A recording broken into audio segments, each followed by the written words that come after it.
हिसाब से नहीं। भगवान बिरसा मुंडा भी तब शहीद नहीं कहलाएंगे उनके हिसाब से। जो हंसदा जी बयान दे रहे हैं कि शहीद का मतलब है कि गोली आप भी मार रहे हैं, वो भी मार रहे हैं और आप मर जाएं तो शहीद। तो भगवान बिरसा मुंडा भी जेल में यातना के बाद एक हैजा नामक बीमारी से मरे थे। वो तो हमारे महापुरुषों को नीचा दिखाते दिखाते अपने महापुरुषों पे वो सवाल खड़ा करवा रहे हैं। यार गाँव कौन आया था? शिबू सोरेन हमारे गाँव में रहे हैं। वो अगर 50% वो दाल पानी अगर मांझी का घर में खाए हैं तो 50% महतो घर में दाल पानी खाएं, वो जानते हैं। ओरिजिनलिटी गांव में होती है, ओरिजिनलिटी हमारे घर में होती है। हम बोले ना कि आप धनबाद से बैठ के हमको जज नहीं कर सकते मल्लिका मैडम। आप जब मेरा घर आए, मेरे घर में जो रंगाई पुताई है, मेरे घर में जो खपरा लगा है, मेरे घर में जो ढेकी है, मेरे घर में जो मांदर है, इसको देख के आप जज करेंगे कि मेरी संस्कृति क्या रही है। तो घर मेरा कौन आया है? सुरसिंह बेसरा आए हैं, बराबर डुमरी आंदोलन के लिए आते हैं। घर मेरा कौन आया है? रामदयाल सिंह मुंडा आए हैं, डुमरी आते थे, नागाड़ा बजाते थे। घर मेरा कौन आया है? शिबू सोरेन आए हैं, हमारे बीच रहे हैं। 50% वो कुर्मियों के बीच में रहे हैं, चाहे पीरटांड रहे, तोपचांची रहे या बलियापुर रहे। हमको तो लगता है विनोद बाबू घर में वो 10 साल रहे हैं। वो झूठ बोल रही है। वो एक भी अगर वो इतना ही जानती है तो डुमरी का एक गांव का वो नाम बता दे कि किस लोकेशन में है।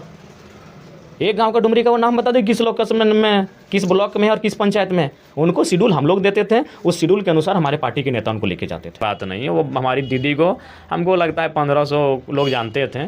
आज कम से कम तो लाखों लोग जान गए। तो वो जयराम नाम का कृपा है। पर कह रहे हैं कि वो केवल आरक्षण की लड़ाई नहीं है, उसमें हमारी भाषा कुड़माली भी आएगी। अब बताइए, हमारी भाषा अगर कुड़माली को सम्मान मिलेगा तो संथाली और मुंडारी को क्या दिक्कत है? अगर हमारे खेत खलियान सुरक्षित होंगे तो आपके खेत खलियान में क्या दिक्कत है? आपका खेत खलियान कहाँ सिंगडेवा में है, आपका कहाँ पाकुड़ में है, आपका कहाँ मैंने पड़ैया मैंने आपका साहेबगंज में है, जहाँ से हमारा कोई नाता नहीं है, विशेष है हमारी। देखिए निस्संदेह, और पता नहीं कुड़मियों से किसका पुराना बैर है, किसकी नफरत और घृणा है कि जब जब कोई बेहतर नेता आया है वो नेता रास्ते से हटा दिए गए हैं।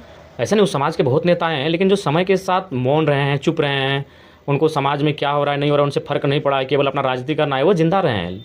लेकिन जो हट के काम किए हैं, चाहे अपने समाज के लिए हो या पूरे शोषित वंचित लोगों के लिए हो, वो हर रास्ते से हटा दिए गए। उदाहरण के लिए विनोद बिहारी महतो, उनकी मौत को केवल लोग एक महज मौत मानते हैं। मैं उन्हें कभी एक महज वो मौत नहीं थी, वो बहुत बड़ा साजिश का हिस्सा था। उनके जो अंगरक्षक थे जगदीश महतो, ठीक हमारे घर के पीछे पीरटांड का राजपुरा गांव आता है, कभी उनका इंटरव्यू लीजिएगा, वो चीज़ों को बताएंगे उस समय क्या घटनाक्रम हुआ था, किस प्रकार उन्हें उनके साथ उस दिन जाने के लिए नहीं दिया गया था।